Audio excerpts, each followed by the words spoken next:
إن الحمد لله نحمده ونستعينه ونستغفره ونعوذ بالله من شرور أنفسنا ومن سيئات أعمالنا من يهده الله فلا مضل له ومن يضلله فلا هادي له وأشهد أن لا إله إلا الله وأشهد أن محمدا عبده ورسوله أرسله الله بالهدى ودين الحق ليظهره على الدين كله ولو كره المشركون اللهم صل على محمد وعلى آل محمد كما صليت على إبراهيم وعلى آل إبراهيم إنك حميد مجيد اللهم بارك على محمد وعلى آل محمد كما باركت على إبراهيم وعلى آل إبراهيم إنك حميد مجيد أما بعد فإن خير الحديث كتاب الله وخير الهدي هدي محمد صلى الله عليه وسلم وشر الأمور محدثاتها وكل محدثة بدعة وكل بدعة ضلالة وكل ضلالة في النار أعوذ بالله السميع العليم من الشيطان الرجيم من همزه ونفخه ونفثه بسم الله الرحمن الرحيم يا أيها الذين آمنوا اتقوا الله وقولوا قولا سديدا يصلح لكم أعمالكم ويغفر لكم ذنوبكم ومن يطع الله ورسوله فقد فاز فوزا عظيما قال تعالى ربنا وابعث فيهم رسولا منهم يتلو عليهم آياتك ويعلمهم الكتاب والحكمة ويزكيهم إنك أنت العزيز الحكيم وقال النبي صلى الله عليه وسلم طلب العلم فريضة على كل مسلم او كما قال النبی صلی اللہ علیہ وسلم۔ تمام تعریفات، توصیفات، تسبیحات، تحمیدات، طیبات، صلوات، تمجیدات، اچھے کلمات اللہ تبارک و تعالیٰ کے لیے ہیں۔ درود و سلام نبی اکرم صلی اللہ علیہ وسلم کی ذات گرامی کے لیے جو ہمارے آقا ہیں، راہبر ہیں، رہنما ہیں، اسوہ ہیں، قدوہ ہیں، مثال ہیں، اور نبی اکرم صلی اللہ علیہ وسلم کی پیروی میں ہماری نجات ہے۔ اللہ تبارک و تعالیٰ نے ہمیں اس قدر نعمتوں سے نوازا ہے کہ ان نعمتوں کا شمار ممکن نہیں ہے۔ وَإِن تَعُدُّوا نِعْمَتَ اللَّهِ لَا تُحْصُوهَا، اور اگر تم اللہ تبارک و تعالیٰ کی نعمتوں کا شمار کرنا چاہو تو شمار بھی ممکن نہیں ہے۔ ثُمَّ لَتُسْأَلُنَّ يَوْمَئِذٍ عَنِ النَّعِيمِ، اللہ تبارک و تعالیٰ نے قیامت والے دن ہر نعمت کے بارے میں سوال کرنا ہے، اور نعمتوں کے بارے میں اللہ تبارک و تعالیٰ نے اس دن پوچھنا ہے۔ تو نعمتیں تو بہت ہیں، لیکن اگر ہم بڑی بڑی نعمتوں کا شمار کرنا چاہیں، جس میں اولاد کی نعمت ہے، مال کی دولت کی نعمت ہے، صحت کی نعمت ہے، اور بہت بڑی بڑی نعمتیں ہیں، بلکہ ایک صورت ہے جس میں اللہ تبارک و تعالیٰ نے نعمتوں کا ذکر کیا ہے اور پھر جتلایا بھی ہے فَبِأَيِّ آلَاءِ رَبِّكُمَا تُكَذِّبَانِ، تم اپنے رب کی کون کون سی نعمتوں کو جھٹلاؤ گے۔ تو اللہ تبارک و تعالیٰ نے اس صورت کے اندر سر فہرست جس نعمت کا ذکر کیا ہے، سب سے پہلے جس نعمت کو رکھا ہے، سب سے بڑی جو نعمت بتائی ہے وہ یہ ہے بسم اللہ الرحمن الرحیم، الرحمن میں بڑا مہربان ہوں، اور علم القرآن، میری سب سے بڑی مہربانی یہ ہے کہ میں نے قرآن مجید کا علم آپ کو عطا کیا۔ تو اللہ تبارک و تعالیٰ کی سب سے بڑی مہربانی یہ ہے کہ اللہ تبارک و تعالیٰ کسی شخص کو علم سے جوڑ دیتا ہے۔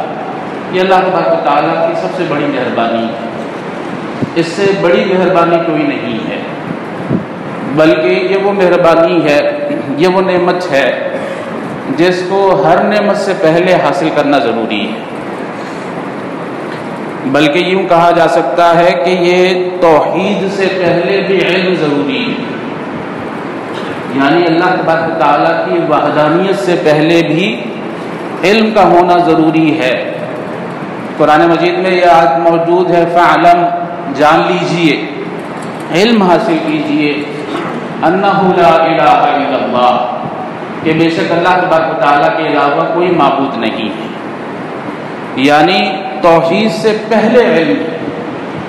بلکہ یہ جو نیت ہے، کہا جاتا ہے نا انما الاعمال بالنیات، کہ بے شک تمام اعمال کا دار و مدار نیتوں پر ہے، اس نیت سے پہلے بھی علم ضروری ہے، کیونکہ یہ ہمیں پتہ کس طرح چلے گا کہ انما الاعمال بالنیات، بے شک اعمال کا دار و مدار نیتوں پر ہے، یہ علم ہی سے پتہ چلے گا۔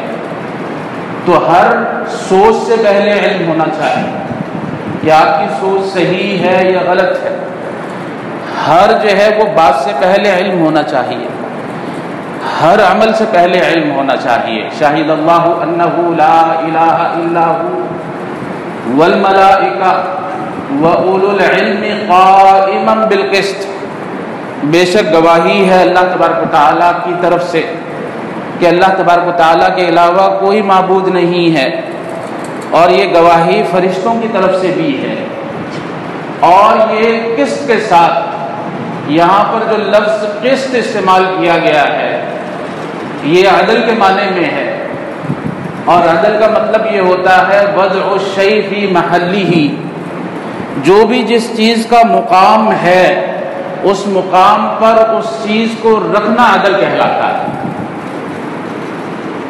اور جو بھی جس چیز کا مقام ہے وہ آپ کو پتہ کہاں سے چلے گا؟ وہ کتاب اللہ سے پتہ چلے گا، سنت رسول اللہ صلی اللہ علیہ وسلم سے پتہ چلے گا، علم سے پتہ چلے گا۔ تو اللہ تبارک و تعالیٰ کے علاوہ کوئی معبود نہیں ہے، یہ کلمہ قسط ہے، کلمہ عدل ہے، اور جب عدل سے روگردانی کی جاتی ہے تو پھر وہ ظلم ہو جاتا ہے، اسی لیے کہا گیا ہے کہ ان الشرک لظلم عظیم۔ اگر توحید سب سے بڑا عدل ہے تو پھر شرک سب سے بڑا ظلم ہے۔ تو اس گواہی کو دینے کے لیے، اس وحدانیت کا اقرار کرنے کے لیے علم ضروری ہے، اور علم اس قدر بابرکت چیز ہے کہ اس سے جو بھی منسلک ہوتا ہے اللہ تبارک و تعالیٰ اسے بھاگوان بنا دیتے ہیں، بڑے بھاگ والا بنا دیتے ہیں، بڑی قسمت والا بنا دیتے ہیں، بڑے نصیب والا بنا دیتے ہیں۔ بڑا خوش نصیب شخص ہے جو علم سے منسلک ہو جاتا ہے۔ اور یہ بھی جان لیجئے علم کا مصدر، منبع اور علم کی ابتدا جو ہے وہ اللہ تبارک و تعالیٰ کی طرف سے ہوتی ہے۔ الحق من ربک فلا تکونن من الممترین، یہ حق جو ہے وہ آپ کے رب کی طرف سے ہے اور اس کے اندر کوئی شک و شبہ نہیں ہونا چاہیے۔ وَلَئِنِ اتَّبَعْتَ أَهْوَاءَهُمْ بَعْدَ الَّذِي جَاءَكَ مِنَ الْعِلْمِ مَا لَكَ مِنَ اللَّهِ مِنْ وَلِيٍّ وَلَا نَصِيرٍ۔ اس سے یہ پتہ چلتا ہے کہ یہ علم اللہ تبارک و تعالیٰ کی طرف سے آتا ہے۔ يُؤْمِنُونَ بِمَا أُنزِلَ إِلَيْكَ وَمَا أُنزِلَ مِنْ قَبْلِكَ وَبِالْآخِرَةِ هُمْ يُوقِنُونَ۔ مؤمنین کی یہ علامت بتائی گئی ہے کہ وہ جو اللہ کی طرف سے نازل کردہ علم ہے، خواہ وہ علم محمد صلی اللہ علیہ وسلم کے اوپر نازل ہوا ہو، خواہ وہ علم جو ہے نبی اکرم صلی اللہ علیہ وسلم سے پہلے نازل ہوا ہو، تمام جو علوم ہے جو اللہ تبارک و تعالیٰ کی طرف سے ہے اس کے اوپر ایمان لاتے ہیں۔ تو عرض کیا جا رہا تھا کہ علم وہ بابرکت چیز ہے کہ جس بھی چیز کے ساتھ منسلک ہوتی ہے، جس زمانے کے ساتھ منسلک ہوتی ہے، اللہ تبارک و تعالیٰ اسے معتبر بنا دیتے ہیں۔ جس جگہ کے ساتھ منسلک ہوتی ہے اللہ تبارک و تعالیٰ اسے معتبر بنا دیتے ہیں، اور جس شخصیت کے ساتھ منسلک ہوتی ہے اللہ تبارک و تعالیٰ اسے معتبر بنا دیتے ہیں۔ آپ دیکھیے کہ یہ جو حدیث ہے نبی اکرم صلی اللہ علیہ وسلم کی کہ سب سے بابرکت جو جگہ ہے روئے زمین کے اوپر وہ اللہ تبارک و تعالیٰ کی مسجدیں ہیں، وہ اللہ تبارک و تعالیٰ کی مسجدیں ہیں جو سب سے محبوب جگہیں ہیں اللہ تبارک و تعالیٰ کو، اور سب سے بدترین جگہ جو ہے وہ بازار ہے، اس لیے کہ مسجد کا بڑا گہرا تعلق ہے علم کے ساتھ۔ مسجد کا بڑا گہرا ہے تعلق ہے علم کے ساتھ۔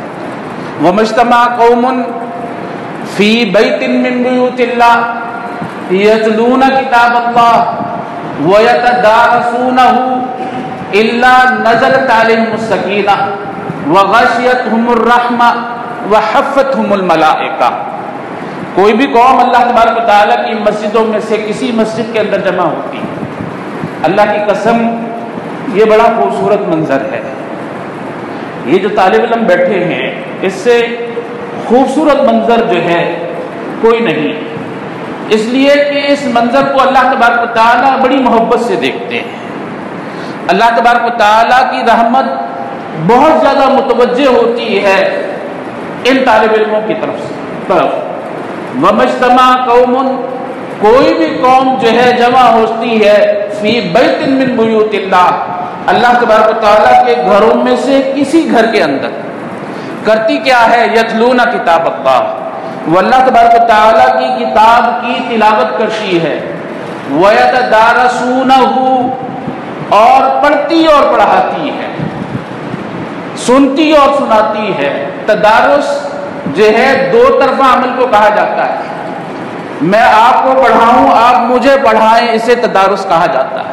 یتدارسون کتاب اللہ یتدارسونہ الا نزلت علیہم السکینہ، اللہ تبارک و تعالیٰ اس محفل پر سکون نازل کرنا شروع کر دیتے ہیں، یعنی علم کی محفل پر اللہ تبارک و تعالیٰ کی طرف سے سکینت نازل ہونا شروع ہو جاتی ہے۔ وغشیتہم الرحمہ، اللہ تبارک و تعالیٰ کی رحمت جو ہے اس محفل کے اوپر نازل ہونا شروع ہو جاتی ہے، علم کی محفل کے۔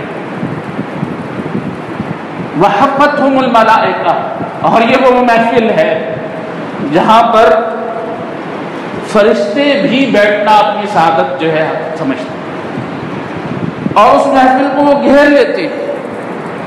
یہ صرف اور صرف وحی اور علم کے ساتھ منسلک ہونے کی وجہ سے اللہ تبارک و تعالیٰ نے یہ مقام جو ہے مسجدوں کا عطا کیا۔ آپ دیکھیے کہ جو ہے وہ مسجد اقصی اور بیت المقدس اور اس کے ارد گرد جو بستی ہے، اللہ تبارک و تعالیٰ نے اسے بابرکت کس لیے بنایا ہے؟ سبحان الذی اسریٰ بعبدہ لیلا من المسجد الحرام الی المسجد الاقصی، اللہ تبارک و تعالیٰ نے آپ کو سیر کروائی ہے مسجد حرام سے لے کر مسجد اقصی تک، اور پھر کہا ہے مسجد اقصی وہ مسجد اقصی ہے جس مسجد اقصی کے ارد گرد کی سرزمین کو ہم نے جو ہے وہ بابرکت بنایا۔ یہ بابرکت کیوں ہے یہ جگہ؟ اس لیے بابرکت ہے کہ یہاں پر اللہ تبارک و تعالیٰ کے علم کی، اللہ تبارک و تعالیٰ کی وحی کی بارش ہوتی رہی، اس لیے اللہ تبارک و تعالیٰ نے اسے بابرکت بنایا۔ لا اقسم بہذا البلد وانت حل بہذا البلد، اللہ تبارک و تعالیٰ نے اس شہر کی قسمیں اٹھائی ہیں جہاں پر نبی اکرم صلی اللہ علیہ وسلم کے قدم مبارک پڑے۔ یہ جو ام القریٰ ہے یہ بستیوں کی ماں ہے، یہ بستیوں کی ماں اسی وجہ سے ہے کہ یہاں پر ابراہیم علیہ السلام کے قدم پڑے، یہاں پر اسماعیل علیہ السلام کے قدم پڑے ہیں، بلکہ ہر نبی جو بھی آیا ہے اللہ تبارک و تعالیٰ نے اس کے اوپر لازم قرار دیا ہے کہ اس سرزمین کے اوپر اپنے قدم ڈالیں۔ نبی اکرم صلی اللہ علیہ وسلم فرماتے ہیں کہ عرفات والے دن میں وہی دعا مانگتا ہوں جو ہر نبی نے یہاں پر آنے کے بعد مانگی ہے۔ وہ دعا کیا ہے؟ لا الہ الا اللہ وحدہ لا شریک لہ لہ الملک و لہ الحمد وہو علی کل شیء قدیر۔ بیان کرنے کا مقصد یہ ہے کہ یہ ام القریٰ بستیوں کی ماں ایسے ہی نہیں بنی، اس لیے بنی ہے کہ یہ محبت الوحی ہے، یہاں پر اللہ تبارک و تعالیٰ کے علم کا نزول ہوتا رہا ہے، اس وجہ سے اللہ تبارک و تعالیٰ نے اسے بابرکت بنا دیا۔ وہ جو یثرب تھا، جو خرابے کی زمین تھی، جو بیماریوں کی آماجگاہ تھی، نبی اکرم صلی اللہ علیہ وسلم کے قدم مبارک پڑتے ہیں، وحی کی فوار پڑتی ہے وہاں پر، وہاں کی برکتیں مکہ کی برکتوں سے ڈبل ہو جاتی ہیں، وہاں پر سکونت اختیار کرنا مکہ سے بہتر ہو جاتا ہے۔ والمدینۃ خیر لہم لو کانوا یعلمون، وہ جو بیماریوں کی سرزمین تھی وہی کی وجہ سے کہا گیا مدینہ بہتر ہے اگر کسی شخص کو علم ہوا، علم ہے، اور اگر کوئی شخص اس بات پر قادر ہے کہ وہ مکے مدینے میں اسے موت آ جائے تو اسے ضرور بضرور اہتمام کرنا چاہیے کہ اس کی موت مدینے میں ہو۔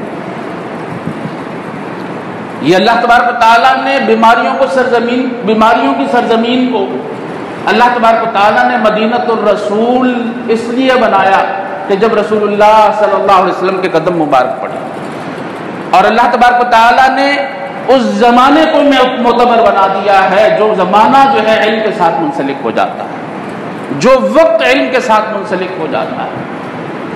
شہر رمضان الذی انزل فیہ القرآن ھدی للناس وبینات من الھدی والفرقان۔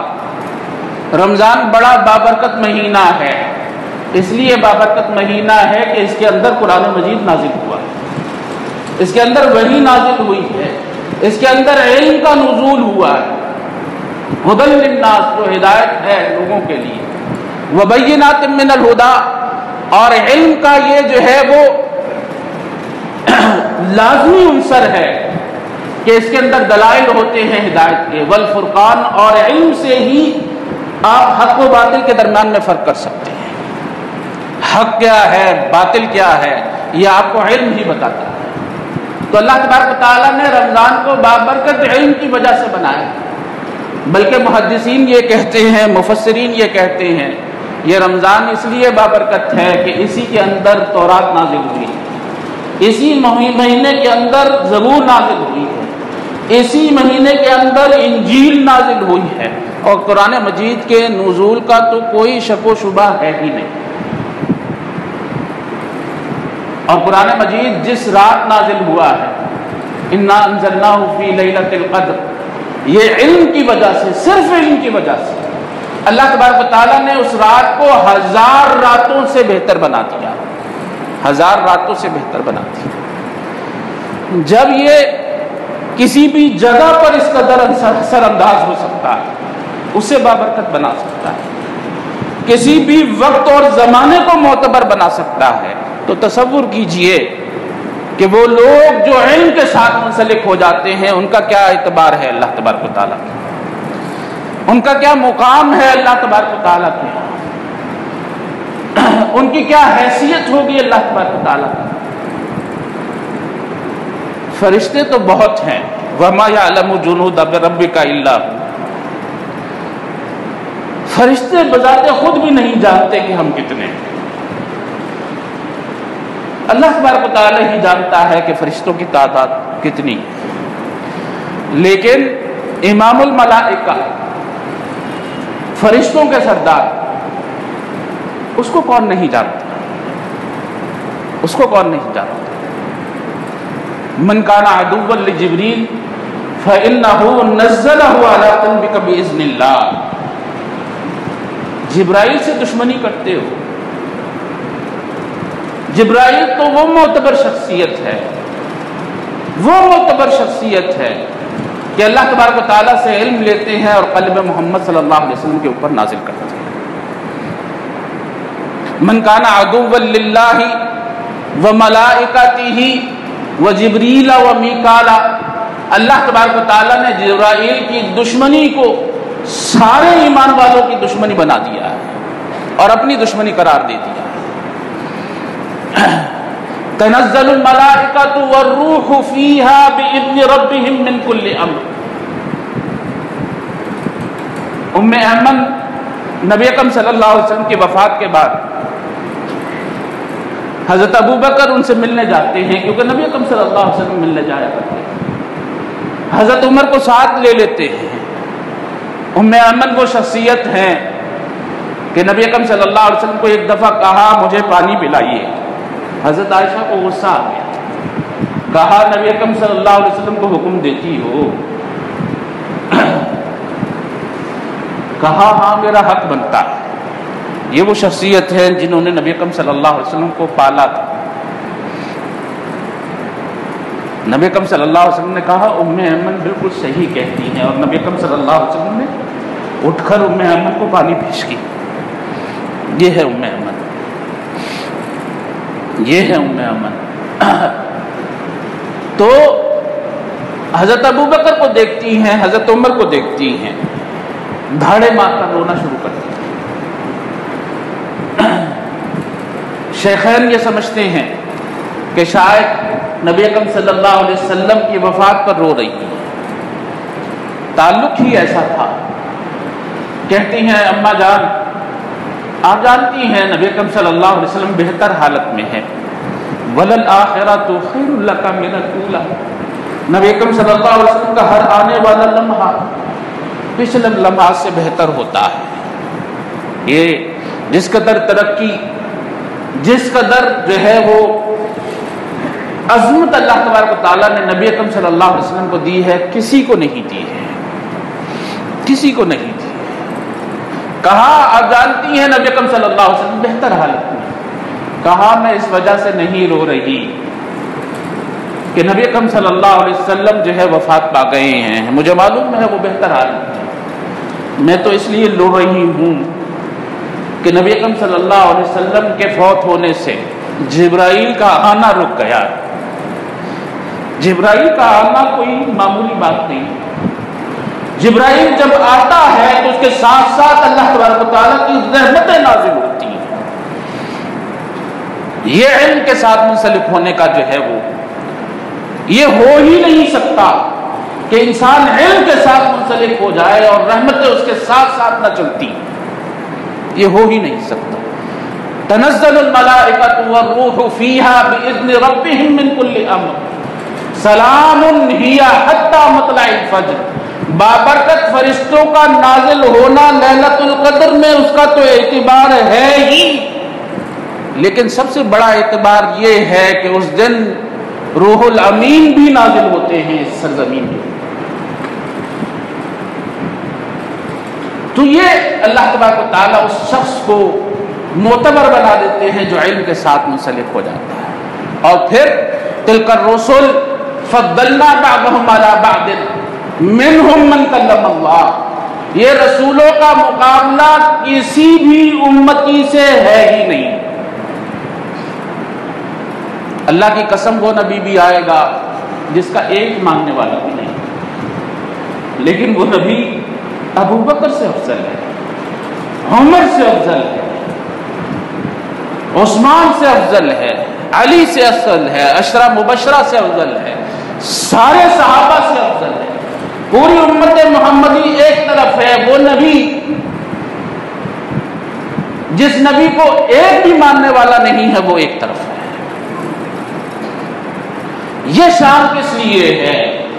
رسولوں کا مقابلہ رسولوں کے ساتھ تو ہو سکتا ہے، نبی کا مقابلہ نبی کے ساتھ تو ہو سکتا ہے، کسی امتی کے ساتھ نہیں۔ یہ شان کس لیے ہے؟ کیونکہ جو سند عالی کسی نبی کے پاس ہوتی ہے وہ کسی امتی کے پاس ہو ہی نہیں سکتی۔ منہم من کلم اللہ، بعض کی تو سند اس قدر عالی ہو جاتی ہے کہ ڈائریکٹ وہ علم لیتا ہے اللہ تبارک و تعالیٰ سے، وَعَلَّمْنَاهُ مِن لَّدُنَّا عِلْمًا، اور ہم نے اسے اپنی جانب سے بذات خود سکھلایا۔ وَاتَّقُوا اللَّهَ، اللہ تبارک و تعالیٰ کا تقوی اختیار کرو، وَيُعَلِّمُكُمُ اللَّهُ، اللہ تبارک و تعالیٰ تمہیں بذات خود سکھلانا شروع کر دیا۔ تو علم کے ساتھ منسلک ہونا یہ کوئی معمولی بات نہیں ہے، یہ انسان کی سب سے پہلی ضرورت ہے، سب سے پہلی ضرورت ہے، سب سے پہلی ضرورت، اور یہ انسان کی سب سے آخری ضرورت ہے، سب سے آخری ضرورت ہے۔ اللہ تبارک و تعالیٰ سے دعا ہے کہ اللہ تبارک و تعالیٰ ہمیں ان لوگوں میں سے بنا دے جن کے بارے میں کہا گیا ہے کہ خیرکم من تعلم القرآن وعلمہ، تم میں سے سب سے زیادہ بہترین وہ ہے جو علم حاصل کرتا ہے اور علم کو سکھلاتا ہے، سب سے بہتر وہ ہے۔ خیر الناس انفع للناس، سب سے بہتر شخص وہ ہے جو سب سے زیادہ لوگوں کو فائدہ پہنچائے، اور سب سے زیادہ لوگوں کو وہی فائدہ پہنچاتا ہے جو لوگوں کو علم دیتا ہے۔ اس سے زیادہ مفید شخص کوئی نہیں ہو سکتا، اس سے زیادہ کوئی بہتر شخص کوئی نہیں ہو سکتا، اس سے زیادہ کوئی عظیم شخص کوئی نہیں ہو سکتا، کیوں نہ ہو؟ یہی تو کام انبیاء علیہ السلام کا ہے۔ حضرت ابراہیم علیہ السلام نے کیا دعا مانگی تھی؟ ربنا وابعث فیہم رسولا، اللہ تبارک و تعالیٰ انہی میں سے ان کے درمیان میں رسول بھیج، یتلو علیہم آیات، جو تیری آیتوں کی تلاوت کر رہے، تیرے علم کی تلاوت کر رہے، وَيُعَلِّمُهُمُ الْكِتَابَ وَالْحِكْمَةَ، اور ان کو تعلیم دے کتاب کی جو وحی ہے اور حکمت کی جو وحی ہے۔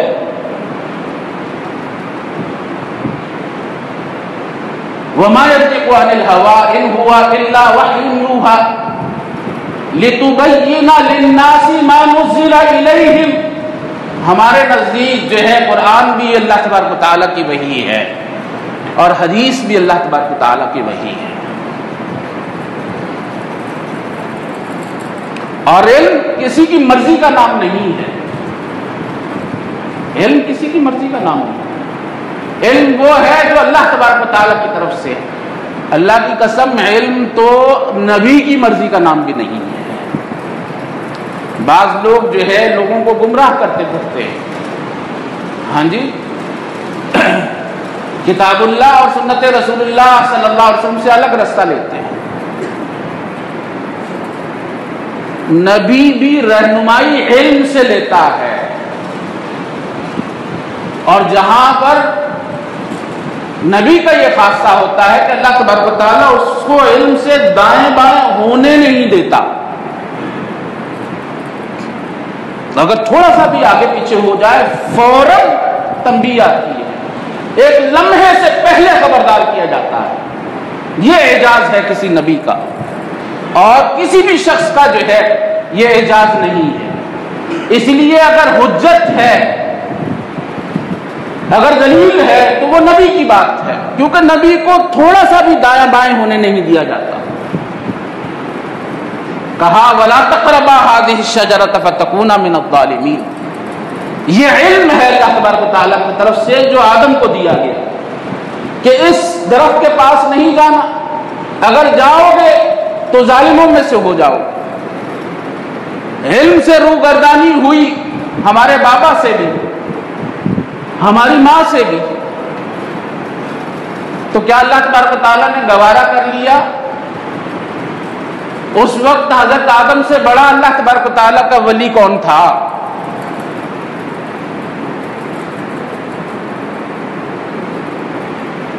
کیا نبیوں سے بھی بڑا کوئی ولی ہوتا ہے؟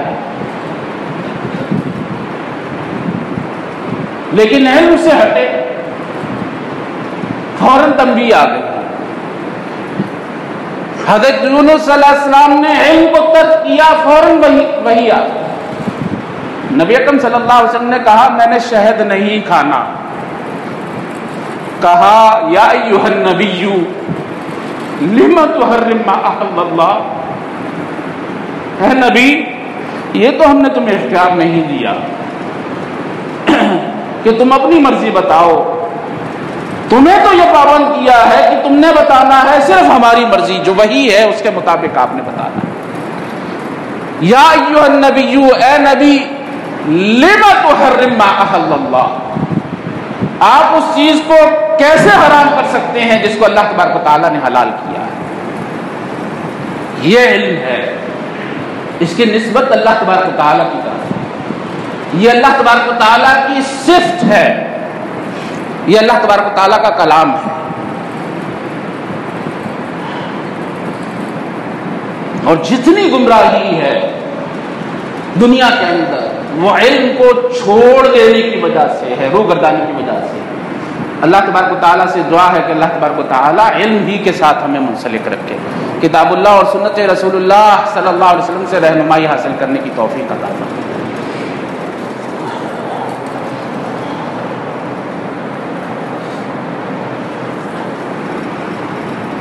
بسم اللہ والصلاة والسلام علی رسول اللہ، اما بعد فاعوذ باللہ من الشیطان الرجیم، بسم اللہ الرحمن الرحیم۔ قال تعالی اهدنا الصراط المستقیم صراط الذین انعمت علیہم غیر المغضوب علیہم ولا الضالین آمین۔ سورہ فاتحہ ہر نماز میں ضروری ہے، اور صلاۃ کا مطلب دعا ہے، اور فاتحہ کے ناموں میں سے ایک نام دعا ہے، اور ہمارے نزدیک لا صلاۃ لمن لم یقرأ بفاتحۃ الکتاب، اس شخص کی کوئی نماز نہیں ہے جو فاتحہ نہیں پڑھتا، بلکہ فاتحہ کے ناموں میں سے ایک نام الصلاۃ ہے۔ فاتحہ کے بہت سارے نام ہیں، ان میں سے ایک نام ہے الصلاۃ، کیونکہ وہ حدیث مشہور ہے، بالکل صحیح ہے، قسمت الصلاۃ بینی و بین عبدی نصفین، میں نے اپنے اور بندے کے درمیان نماز کو 2 حصوں میں تقسیم کر دیا، اور آگے جو تقسیم آتی ہے وہ دعائے استفتاح کی تقسیم نہیں آتی، وہ فاتحہ کے بعد جو قرآن پڑھا جاتا ہے اس کی تقسیم سامنے نہیں آتی، وہ سبحان ربی الاعلیٰ یا سبحان ربی العظیم کی تقسیم نہیں آتی، وہ التحیات للہ والصلوات والسلام اس کی تقسیم نہیں آتی، وہ اللہم صلی علی محمد وعلی آل محمد کی تقسیم سامنے نہیں آتی۔ تقسیم کیا آتی ہے کہ جب بندہ کہتا ہے الحمدللہ رب العالمین تو پھر رب جواب دیتا ہے، یہ بانٹ دی ہے اللہ تبارک و تعالیٰ نے اپنے اور بندے کے درمیان۔ تو نماز ہے ہی فاتحہ، جیسے کہا جاتا ہے نا حج کے بہت سارے ارکان ہیں، تو سب سے بڑا رکن کون سا ہے؟ وقوف عرفہ۔ ہاں جی، وقوف عرفہ۔ اسی طرح نماز میں بہت سارے ارکان ہیں، لیکن سب سے بڑا رکن اس حدیث سے یہ پتہ چلتا ہے کہ فاتحہ کا تلاوت کرنا ہے۔ اس سے پتہ چلتا ہے کہ یہ فاتحہ کا تلاوت کرنا رکن ہے، ہمارے نزدیک فاتحہ رکن ہے۔ تو دعا ہے، یہ نماز دعا ہے، اور نماز میں کیا دعا مانگنی ہے آپ نے؟ ہاں جی، سورہ فاتحہ میں ایک ہی دعا ہے نا۔ ہاں جی، شروع میں آپ اللہ تبارک و تعالیٰ کی حمد و ثنا بیان کرتے ہیں، اس لیے بیان کرتے ہیں کہ یہ آداب دعا میں سے، ہاں جی، کہ اللہ تبارک و تعالیٰ کی تعریف کی جائے، توصیف کی جائے، حمد و ثنا کی جائے۔ ہاں جی، ایک شخص نے ایسے ہی دعا مانگنی شروع کر دی، نبی اکرم صلی اللہ علیہ وسلم نے کہا یہ جلد باز ہے۔ ہاں جی، جلد باز، اس کو یہ نہیں پتا کہ دعا سے پہلے اللہ تبارک و تعالیٰ کی حمد و ثنا کی جاتی، اور اللہ کی قسم سورہ فاتحہ سے خوبصورت دعا، سورہ فاتحہ سے خوبصورت دعا، اور اس دعا، اس فاتحہ کے اندر ایک ہی دعا مانگی جاتی ہے، وہ دعا مانگی جاتی ہے اہدنا الصراط المستقیم۔ اللہ تبارک و تعالی ہمیں صراط مستقیم کی طرف رہنمائی فرمائی۔ یہ ہدایت ہے کیا؟ اس ہدایت ہی کے ساتھ ساری نعمتوں کا اعتبار ہے۔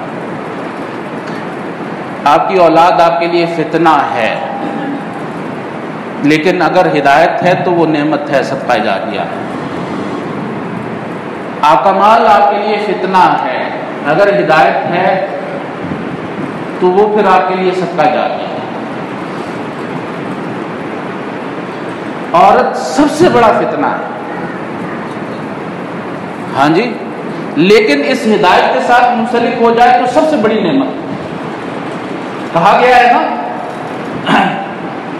نبی اکرم صلی اللہ علیہ وسلم کی حدیث کہ خیر متاع الدنیا المرأۃ الصالحہ، جب عورت ہدایت کے ساتھ منسلک ہو جاتی ہے تو سب سے بڑی نعمت، اور ہدایت کے ساتھ منسلک نہ ہو تو ما ترکت فتنۃ اضر علی الرجال من النساء، عورت سے بڑا فتنہ کوئی نہیں۔ یہ دیکھیں بیلنس، مال فتنہ ہدایت سے منسلک ہو جائے تو نعمت، صدقہ جاریہ، مرنے کے بعد بھی کام آتی ہے۔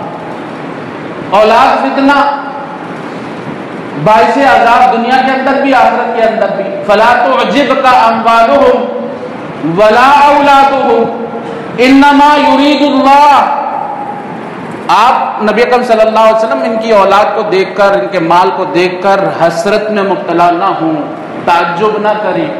اللہ تبارک و تعالیٰ اسی مال کو، اسی اولاد کو، اسی دنیا کے اندر ان کے لیے باعث عذاب بنانے والا ہے۔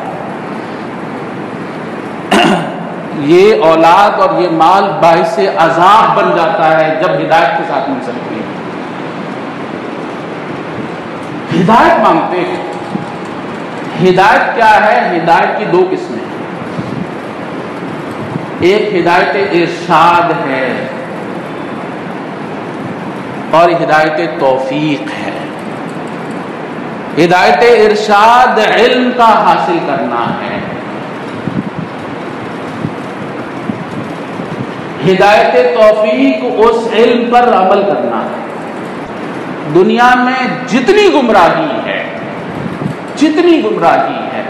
وہ انہی دو اصولوں سے روگردانی کے باعث ہے۔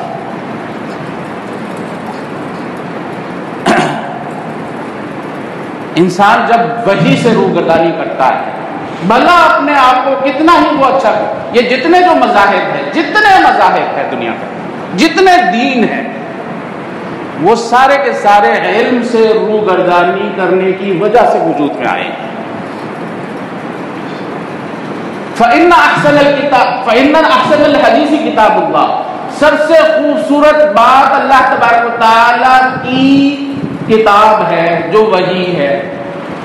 وَخَيْرَ الْهَدِيِ هَدْيُ مُحَمَّدٍ صلی اللہ علیہ وسلم، سب سے بہترین رستہ نبی اکرم صلی اللہ علیہ وسلم کا رستہ ہے جو وحی کے مطابق ہے۔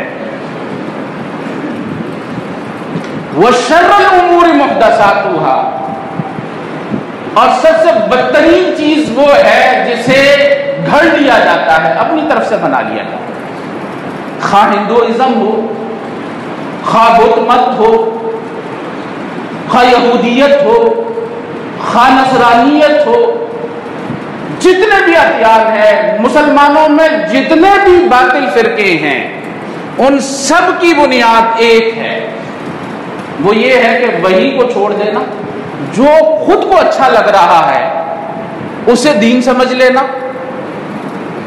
اور اس کے اوپر عمل شروع کر دینا۔ آپ یہ سمجھتے ہیں کہ یہ بت پرستی کے پیچھے کوئی شروع میں ہی کوئی بری سوچ ہوتی ہے؟ نہیں، ہرگز نہیں۔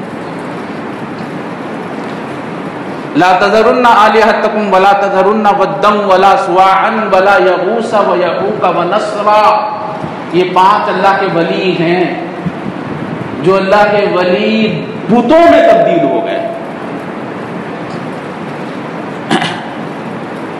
ان کی تقریب، ان کی عزت اللہ تبارک و تعالیٰ کی وحی سے ہٹ کر جب کرنے کی کوشش کی گئی تو آہستہ آہستہ ان کو لوگوں نے پوجنا شروع کر دیا، ان کے بت بنا کر ان کی عبادت شروع کر دی۔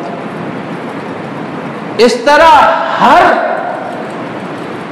جو مذہب باطل ہے اس کی بنیاد، ہر فرقہ جو باطل ہے اس کی بنیاد بدعت ہوتی ہے، علم سے روگردانی ہوتی ہے، کتاب اللہ اور سنت رسول اللہ صلی اللہ علیہ وسلم کو چھوڑنا ہوتا ہے۔ تو عرض کیا جا رہا تھا کہ جتنی بھی خرابی ہے دنیا کی، اس کی صرف 2 بنیادیں ہیں، صرف 2 بنیادیں۔ پہلی بنیاد یہ ہے علم کا نہ ہونا۔ صراط الذین انعمت علیہم، انعام یافتہ لوگ وہ ہیں جن کے پاس علم ہوتا ہے، علم کے مصداق کو عمل کرتے ہیں۔ غیر المغضوب علیہم، علم آ جانے کے بعد،